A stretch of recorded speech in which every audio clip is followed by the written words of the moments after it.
Nokia, nama yang identik dengan ponsel. Dulu, mereka tak terkalahkan. Raksasa Finlandia ini menguasai pasar global.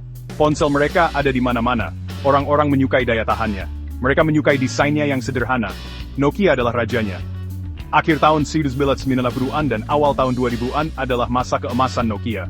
Mereka menentukan tren, mereka menetapkan standar, desain inovatif mereka memikat konsumen. Nokia 3310 menjadi ikon. Dikenal karena ketangguhannya. Rasanya tidak bisa dihancurkan. Keberhasilan Nokia bukan kebetulan. Mereka berinvestasi besar-besaran dalam penelitian dan pengembangan. Mereka terus berinovasi. Mereka beradaptasi dengan perubahan kebutuhan konsumen. Mereka punya ponsel untuk semua orang. Dari model dasar hingga perangkat canggih. Nokia tak terhentikan. Namun, di balik permukaan, retakan mulai muncul. Nokia tetap berkomitmen pada sistem operasi Symbian-nya. Dulu, Symbian adalah yang terdepan. Tapi dunia berubah. Pemain baru muncul dari bayang-bayang. Google memperkenalkan Android. Sistem operasi ini bersifat open source, fleksibel, revolusioner. Kedatangan Android mengguncang industri. Produsen berbondong-bondong ke platform baru ini. Android menawarkan kebebasan dan kustomisasi. Namun, Nokia tetap teguh. Mereka percaya pada kekuatan Symbian. Mereka meremehkan potensi Android. Keputusan ini terbukti mahal. iPhone pertama tiba. Desain ramping dan antarmuka intuitif Apple memikat pengguna. iPhone adalah perubahan paradigma. Itu adalah ponsel, pemutar musik, dan komputer mini dalam satu perangkat. Sementara itu, Nokia kesulitan untuk mengikuti.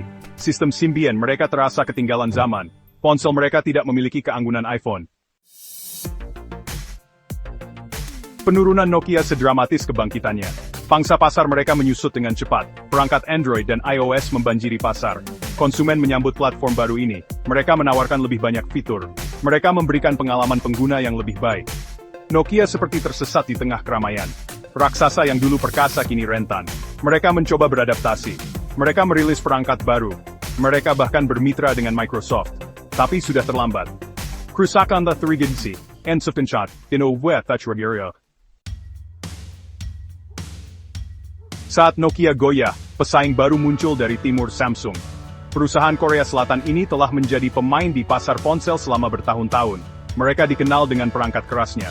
Mereka adalah produsen elektronik utama. Tetapi mereka tidak memiliki pengakuan merek seperti Nokia di bidang ponsel. Samsung melihat peluang dalam penurunan Nokia. Mereka menyadari potensi Android. Mereka merangkul platform baru ini sepenuh hati. Mereka berinvestasi selama penelitian dan pengembangan. Mereka menargetkan serangan tatif dan terbaik for Android. Perangkat yang peninggalan penetap email.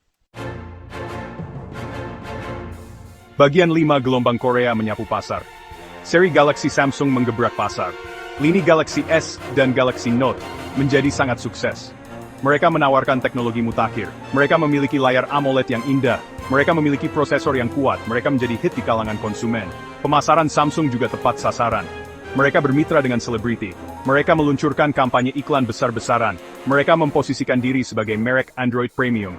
Vrek, benmet first digi begbechin sumen. Dari yang mat, hingga chronoklases. Bagian 6. Sony keluar, meninggalkan kekosongan. Kejatuhan Nokia dan kebangkitan Samsung bukanlah satu-satunya perubahan besar dalam lanskap ponsel. Pemain lain merasakan tekanan. Sony, raksasa Jepang lainnya, kesulitan beradaptasi. Mereka telah memasuki pasar ponsel pintar dengan lini Xperia mereka. Tetapi mereka tidak dapat meniru kesuksesan mereka di kategori elektronik lainnya. Di Indonesia, Sony menghadapi tantangan khusus.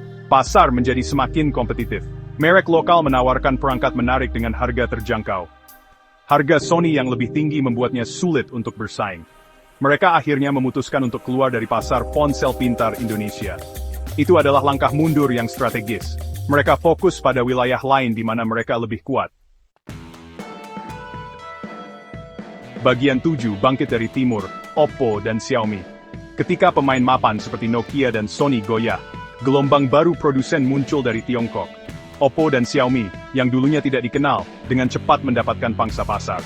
Mereka menawarkan sesuatu yang berbeda. Mereka menawarkan nilai. Oppo dan Xiaomi menargetkan konsumen yang mementingkan harga. Mereka menawarkan perangkat dengan spesifikasi mengesankan dengan harga yang sangat terjangkau.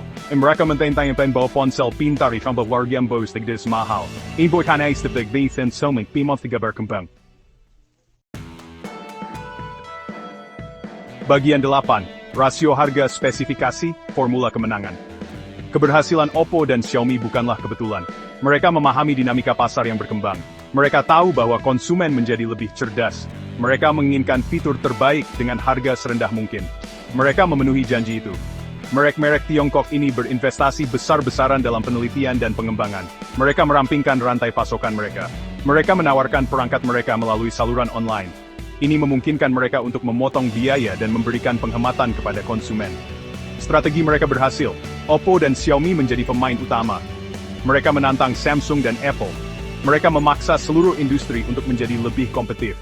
Mereka membuktikan bahwa inovasi tidak terbatas pada merek-merek mapan. Bagian 9. Lanskap yang berubah. Masa depan ponsel.